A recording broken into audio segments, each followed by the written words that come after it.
La vie est si simple quand on est connecté à la source, mais tout vous éloigne de la source, de votre nature originelle.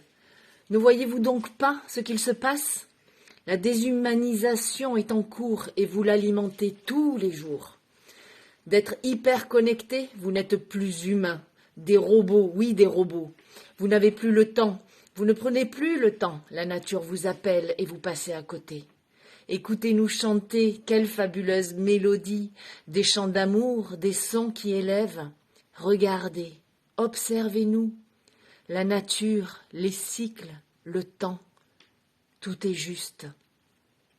Quand est-ce que vous avez oublié d'être, juste être, sans rien faire, sans penser, sans vous agiter?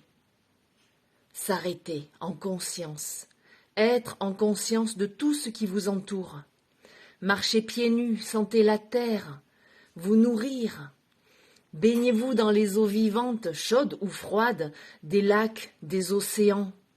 Exposez-vous au soleil, à la lumière directe. Ressentez le vent, cette caresse qui touche votre peau. Passez du temps avec le règne animal qui a tant à nous apprendre. Émerveillez-vous de voir pousser une fleur, de planter, de semer une graine, semer la vie. Mais non, vous voulez toujours plus. Appréciez le peu que vous avez, car ce peu est énorme. Vous êtes en vie. Respirez, riez, enthousiasmez-vous, car il y a de quoi, oui, il y a de quoi de s'enthousiasmer tous les jours. La plus belle chose ici sur Terre, c'est le vivant, c'est la vie. Et vous êtes en vie. Ah oui, la liberté. Mais c'est quoi la liberté? La liberté commence par celle que vous allez vous permettre, vous octroyer. Être libre dans son cœur, dans son esprit, dans ses pensées. C'est la liberté la plus difficile à avoir, car elle ne va pas se chercher à l'extérieur, elle se crée à l'intérieur de soi. Il est temps de revoir nos croyances, il est temps d'aller voir en soi. Et si je me sens emprisonnée, si je me sens limitée, alors pourquoi? C'est loin d'être facile, mais ce qui est extraordinaire, c'est que nous avons le pouvoir de changer, de transformer les choses, car tout commence en soi. L'absence de liberté commence avec les peurs, et nous vivons dans un monde gouverné par la peur. À moi d'y adhérer ou pas. À ma façon, à ma manière, je décide d'être libre. Et cela demande du courage, le courage d'oser affronter le regard et les jugements des autres qui baignent dans la peur.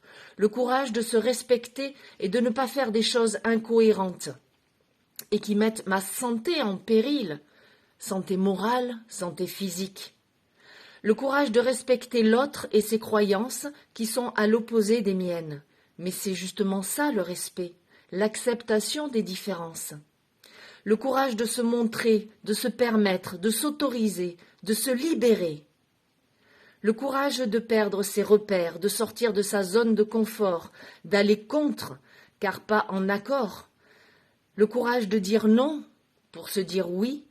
Le courage de me mettre à nu, d'exprimer mes besoins, mes possibles, mon utopie. Moi, j'appelle cela du courage. D'autres l'appellent de l'inconscience, de la folie. Mais parlons-en de la folie. Heureux les simples d'esprit, oui. Et ne croyez-vous pas que ce que l'on vit dans ce monde, c'est de la folie pure? La dictature rend fou, la division, la séparation, la distanciation, la muselière.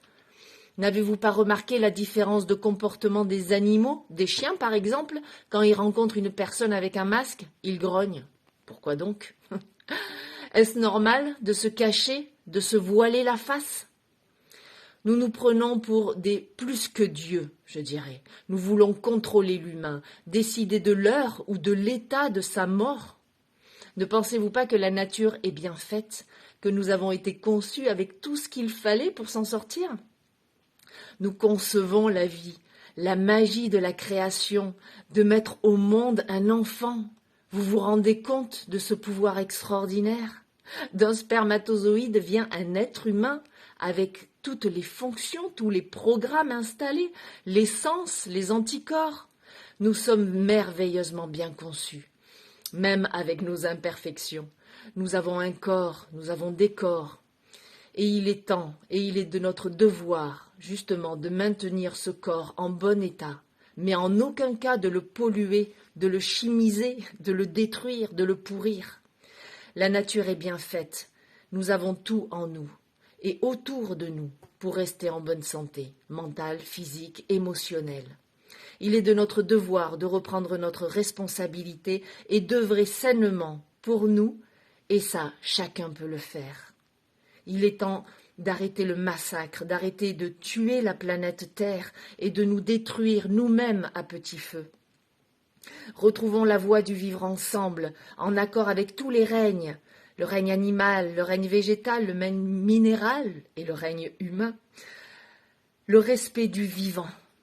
Participons chacun à l'arrêt immédiat de cette folie furieuse du pouvoir de l'argent, de l'ego, et mettons toute notre énergie à la reconstruction de soi, du monde, du tout. C'est la part du colibri. Et je dis stop.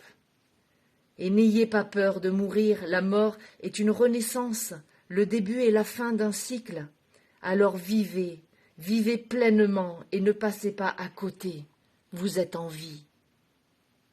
Merci.